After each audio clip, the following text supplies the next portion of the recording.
We are now ready for the tiebreaker of the 1980 Wimbledon Final between Bjorn Borg and John McEnroe. Borg is leading in the fourth set, 2-1. They tied the first 6 games, and now we're going on to a tiebreaker. First one up to 7, win by 2. I'm not going to go through the tiebreaker blow by blow. It's much more fun just to watch it and enjoy it. Just had a few interesting points that I picked up um, from watching it a couple of times. First thing is, it's interesting. They switch points or switch sides every 6 points, and neither of them ever took a water break or stopped for anything. They just would switch sides and just continue playing right away.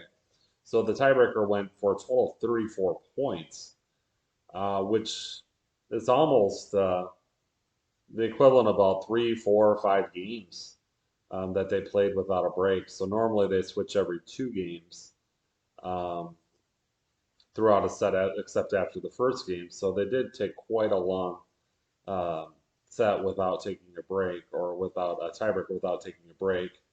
Another thing I noticed too is if you're looking at the screen um, and then onto the deuce court, the linesman, for some reason, the linesman that usually sit in the chair was changing positions. He would get up and stand over closer to the doubles line, and then the ball boy would move in by the line that the singles line, and then the linesman would be back up there and then would sit back down again.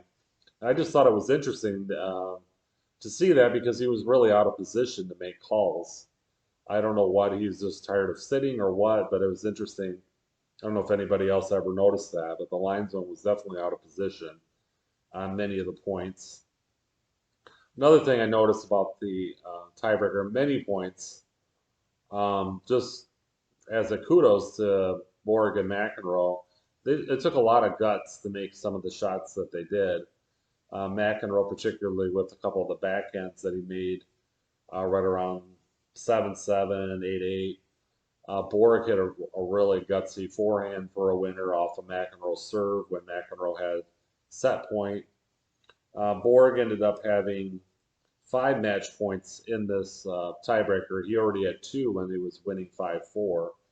And then McEnroe he converted on the 7th set point when it was 17-16. When they got to 16 all, Borg made a couple of errors in a row. He missed a forehand at 16-16, and then he hit a volley in the net at 17-18. That was 17. So it was really finished at 18-16. McEnroe was really the only way it was going to end. For somebody to make a couple of errors or somebody to hit a couple of incredible winners.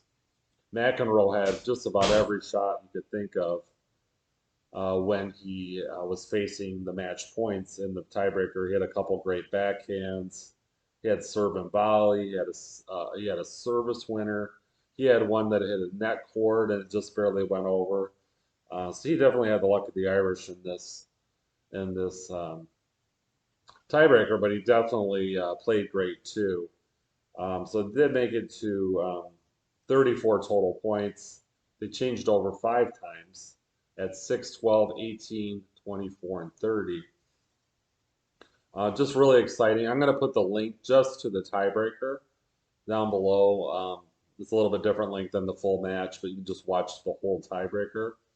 So at this point, we're going into 2-2. They're tied up, and we'll be going into a 5th set. And keep in mind with Wimbledon at this time, just recently changed, but all these years there was not a 5th set tiebreaker. And the matches just would go on until there was a player had made it to 7 games or beyond 7 had a difference of 2 games. So there wouldn't be another tiebreaker in the 5th set.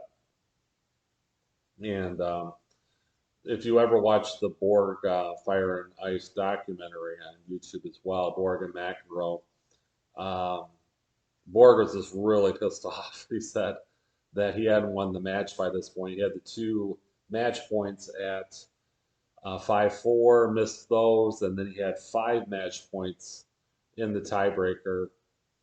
Just for me, it's just amazing that the two players went through a total of 35 points, where neither of them had more than a margin of 1 point in the whole tiebreaker. They were so close. It wasn't until the 34th point that McEnroe broke through and got a 2 point difference.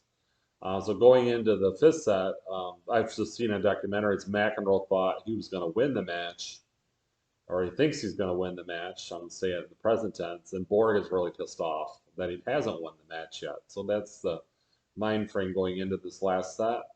Borg will serve first in the fifth set, and looking forward to watching the fifth set and talking about that in the next video.